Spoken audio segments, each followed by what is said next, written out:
반갑습니다. 중등부 친구들. 4월 14일 목요일 하나님 말씀을 묵상하는 자리 가운데 나오신 모든 주의 자녀 여러분들 한 분 한 분을 주님의 이름으로 환영하고 축복하고 사랑합니다. 여러분, 오늘이 지나고 나서 맞이하게 되는 주일은 어떤 날인지 알고 있나요? 지금은 고난주간을 보내고 있습니다. 그리고 돌아오는 고난주일이 끝나고 우리가 맞이하게 될 그 주일은 부활주일이지요. 우리 부활주일에 특별한 일들이 있겠다만, 또 특별한 의미들이 있겠다만, 한 가지 광고를 먼저 하고 넘어간다면, 이 주일 예배, 이 부활주일 예배는 우리가 세례식이 있습니다. 그리고 5주 동안 전도사님이랑 같이 시간과 마음과 정성을 다해 세례 교육을 받은 친구들이 있어요. 형아, 누나, 언니, 오빠들이 있죠. 동생들이 있고요. 그리고 그 친구들이 세례를 받는데 우리가 다 같이 이거를 셀러브레이트 해줘야 되고, 다 같이 블레싱 해주는 게 우리 교회의 어떤 책임입니다. 교회의 어떤 아이덴티티이지요. 정체성입니다. 그러니 우리 그날은 중등부만 예배 드리는 게 아니라 온 교인이 함께 드리는, 물론 고등부나 이렇게 교회 학교는 같이 드리지 않지만 온 교인이 함께 제일 많이 모이게 되는 주일 오전 11시 예배를 본당에서 드리려고 합니다. 그러니 그렇다고 11시에 모이는 건 아니고요. 10시 반에 교회에서 모여서, 중등부실에서 모여서 간단하게 하고, 그리고 우리 같이 내려가서 함께 예배 드리려고 합니다. 그거 기억해 주시고요. 이건 내가 다시 한번 광고하도록 하겠습니다. 그렇습니다. 우리 그럼 기도하고 같이 오늘 하나님 말씀 묵상하는 시간 가지면 좋겠습니다. 기도합니다. 사랑의 하나님 아버지, 오늘 우리를 주님의 앞으로, 십자가 앞으로, 주의 사랑 앞으로, 부활의 기쁨과 그리고 그 부활 전에 있었던 고난의 시간 가운데로 초청하여 주심에 감사를 드립니다. 그 가운데서 우리가 하나님 말씀을 묵상할 때 성령께서 함께 하셔서 주님의 말씀의 뜻을 알게 하시고 주님의 말씀에 살아있음을 경험하는 이 시간 되고, 우리 한영의 중등부 친구들 될 수 있도록 함께하여 주시옵소서. 예수님 이름으로 기도합니다. 아멘. 자, 오늘 본문 말씀은 요한복음 18장 39절로 19장 16절 말씀입니다. 아니, 18장 끝날 때까지 할 거면 18장이지 19장 시작할 때부터면 19장이지 왜 이렇게 끊겨서 하는지를 좀 모르겠다만, 여기 40절로 끝이 나고서 1절로 시작하는 장면이지요. 우리 같이 한번 십자가 앞에서 라는 이름으로 제목을 가지고 있는 오늘 본문을 읽어보면 좋겠습니다. 6월절에 내가 당신들에게 죄수한 사람을 놓아주는 풍습이 있어. 당신들은 유대인의 왕 곧 예수님이지요. 예수님을 당신들에게 놓아주기를 바라시오. 그들은 다시금 목소리를 높여 이 사람이 아니라 바라바를 놓아주시오 라고 소리 질렀습니다. 바라바는 강도였습니다. 그래서 빌라도가 예수님을 데리고 가서 채찍질하게 했습니다. 군인들은 가시나무로 왕관을 만들어 예수님의 머리에 씌우고 자줏빛 옷을 입혔습니다. 그런 다음에 그들은 여러 차례 예수님께 와서 유대인의 왕 만세 라고 하면서 얼굴을 때렸습니다. 빌라도가 또다시 관저 밖으로 나와서 사람들에게 말했습니다. 자, 내가 예수를 당신들에게 데리고 나오겠소. 내가 그를 고소할 아무런 죄를 발견하지 못한 것을 당신들은 알게 될 것이오. 예수님께서 가시관을 쓰고 자줏빛 옷을 입고 나오시자 빌라도가 유대인들에게 말하였습니다. 보시오, 이 사람이요. 대제사장들과 성전 경비병들이 예수님을 보고 목소리를 높여 외쳤습니다. 십자가에 못 박으시오. 십자가에 못 박으시오. 빌라도가 그들을 향해 이렇게 말했습니다. 당신들이 이 사람을 데리고 가서 십자가에 못 박으시오. 나는 그에게서 아무 죄도 찾지 못하였소. 유대인들은 우리의 법대로 하면 그는 당연히 죽어야 합니다. 자기를 하나님의 아들이라고 주장하니 말입니다 라고 우겼습니다. 빌라도는 이 말을 듣자 더욱 두려워하였습니다. 그래서 그는 다시 관저로 들어가 예수님께 당신 어디서 왔어? 라고 물었습니다. 그러나 예수님께서는 그에게 대답하지 않으셨습니다. 빌라도가 예수님께 말했습니다. 나에게 대답을 하지 않을 작정이요. 나에게는 당신을 놓아줄 권한도 있고 십자가에 못 박을 권한도 있다는 것을 알지 못하고, 예수님께서 대답하셨습니다. 그 권세가 위에서 주어진 것이 아니라면 내게는 나를 해야 어떤 권한도 없다. 그러므로 나를 너에게 넘겨준 그 사람의 죄가 더 크다. 그때부터 빌라도는 예수님을 놓아주려고 애를 썼습니다. 그러나 유대인들은 소리를 지르며 만일 당신이 이 사람을 풀어주면 당신은 가이사의 지지자가 아닙니다. 자신을 왕이라고 하는 사람은 가이사를 반역하는 자입니다 라고 외쳤습니다. 빌라도는 이 말을 듣자 예수님을 데리고 나와 돌로 포장된 바닥, 그 아람어로 가바다라고에 마련된 재판석에 앉았습니다. 때는 6월절 주간의 예비일이었고 낮 12시쯤이었습니다. 빌라도가 유대인들에게 말했습니다. 보시오, 당신들의 왕이요. 그 사람들은 소리를 질렀습니다. 없애버려라, 그를 십자가에 못 박아라. 빌라도가 그들에게 물었습니다. 당신들의 왕을 나더러 십자가에 못 박으란 말이오. 대제사장이 대답하였습니다. 우리에겐 가이사 외에 왕이 없소. 그래서 빌라도는 예수님을 십자가에 못 박도록 그들에게 넘겨주었습니다. 군인들이 예수님을 데리고 갔습니다. 아멘. 이런 내용입니다. 좀 길었지만 우리가 익히 알고 있는 본문 내용이고, 그리고 고난주간을 지나고 있는 우리들이 꼭 묵상해야 하는 본문이라고 전도사님은 생각이 되어집니다. 여러분의 마음과 눈과 귀로 다시 한번 펜으로 다시 한번 이 본문 묵상해보고 찬찬히 읽어보고 생각해보고 우리 나눔해봤으면 좋겠습니다. 시작! 여러분은 어느 부분이 좀 눈길이 가고 마음이 머물렀나요? 많은 부분이 그렇겠다 싶습니다. 전도사님도 오늘 본문 한 구절 한 구절, 한 센텐스 전부가 되게 마음에 와닿고, 내가 너무 빨리 읽어서 참 아쉽다, 이거는 진짜 곱씹어야 되는 본문인데 라는 생각을 했습니다. 그래서 이거 끝나고도 이건 다시 한번 내가 천천히 묵상해 봐야겠다라는 생각을 하게 된 본문이지요. 참 슬픈 장면입니다. 예수님께서 십자가에 못 박히게 되는 그런 장면입니다. 근데 오늘 이걸 다 다루면 너무 길어질 것 같으니까 전도사님이 한 가지의 포인트를 집중을 해봤으면 좋겠어요. 본디오 빌라도에 대한 포인트이지요.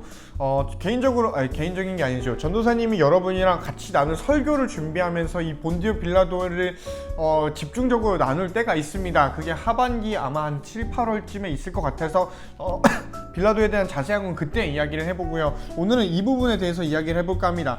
빌라도가 태세 전환을 했단 말이죠. 빌라도는 예수님이 죄가 없다라는 걸 알고 있던 사람입니다. 근데 이 빌라도가 죄가 없음을 알면서도 예수님을 이 사람들에게 나눠줬대. 넘겨준 장면이 오늘 장면이에요. 무엇이 빌라도의 마음을 바꾸었을까? 예수님이 죄가 없음을 빌라도는 누구보다 잘 알고 있었는데, 도대체 무엇이 어떤 것으로 하여금 어떤 것을 경험했기 때문에, 무엇을 보고 무엇을 들었기 때문에 이 빌라도의 마음이 변했는지, 이거를 같이 보면 참 좋겠다라는 생각이 듭니다. 오늘 본문을 보면 빌라도가 두려워하는 장면이 2번 나옵니다. 바로 이때입니다. 빌라도는 이 말을 듣자 더욱 두려워하였습니다. 이 말을 들었을 때 두려워하였다라고 하지요. 그리고 그 아래로 가면은 또 이런 말씀이 있습니다.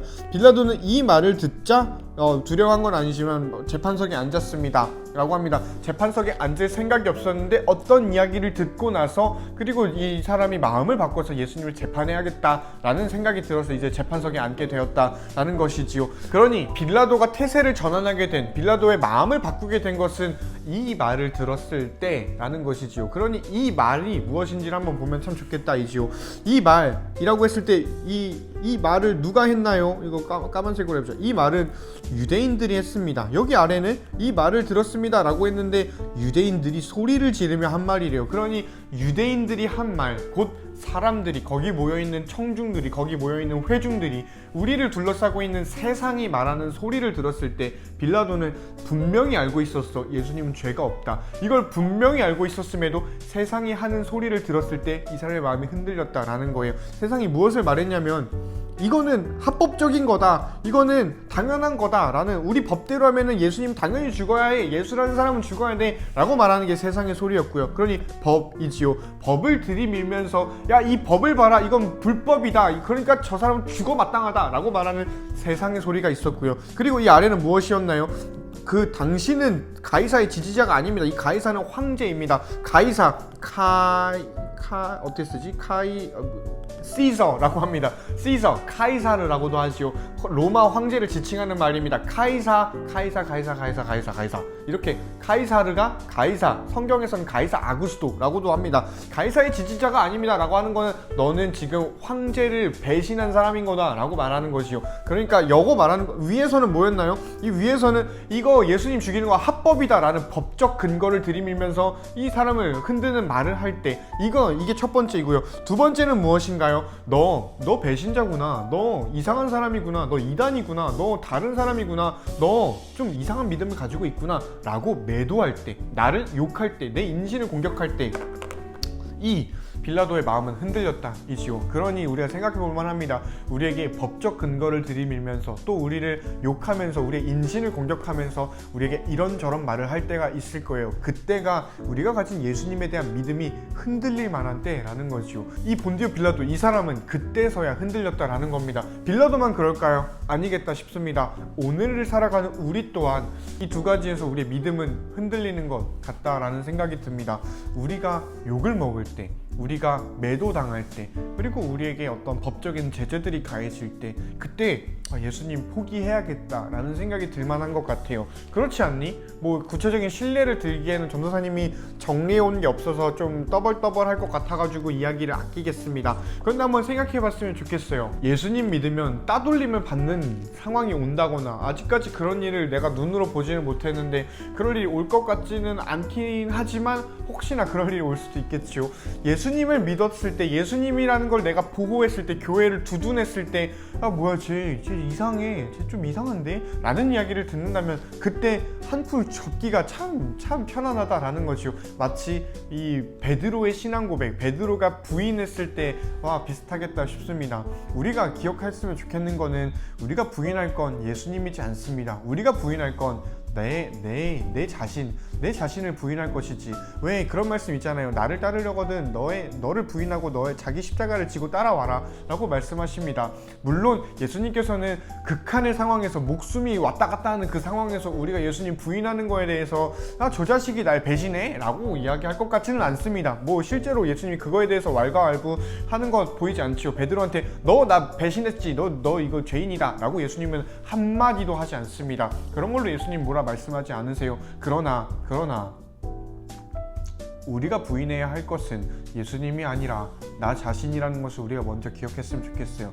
내가 내 삶의 주인이 된 것이 부인되었을 때, 내 삶의 주인이 예수님이다 라는 것이 우리에게 고백되고, 우리가 그것을 정말로 신뢰하고, 그것을 고백하고, 그것을 신앙하고, 그것을 믿는다면 세상이 무엇라 말하는 것은 우리에게 타격이 되지 않을 거예요. 세상이 무엇라 말하고 나에게 법적 근거를 들이밀면서 넌 쓰레기다, 너 또 나를 매도하면서 너는 배신자다, 민족의 배신자다, 너는 그냥 인성이 파탄났고 좀 이상한 사람이다, 어떻게 이 21세기에 그 기적이 있는 종교를 믿냐, 기독교를 믿냐 라는 이야기를 들으면서 내 인신이 공격을 당할 때, 여러분이 공격을 당할 때 흔들리지 않을 수 있는 유일한 길은 뭐냐면, 내가 나를 부인하고 예수 그리스도의 십자가를 가지고 걸어가는 삶을 사는 것, 이겠다라고 전도사님은 좀 오늘 묵상이 들었습니다. 아마 본디오 빌라도는 그런 믿음이 없었기 때문에 흔들리지 않았을까. 그런 믿음을 가졌던 다른 제자들이 있었다면 물론 자유롭진 않았겠지만 참 힘든 길이었겠다지만 흔들리지 않았겠다.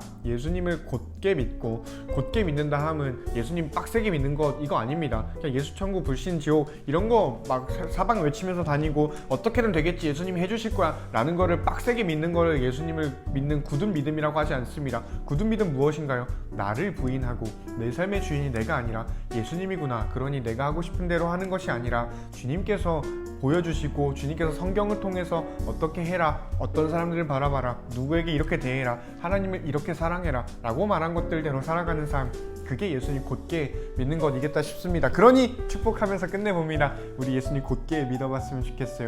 너와 내가 세상을 곧게 살아가는 것이 아니라, 고든 길이 있다라고 해가지고 그 길을 따라가는 삶이 아니라 곧게 예수님의 십자가를 지고 예수님 따라 사는 너와 내가 되는 그런 귀한 복된 한영 공동체 되기를 축복합니다.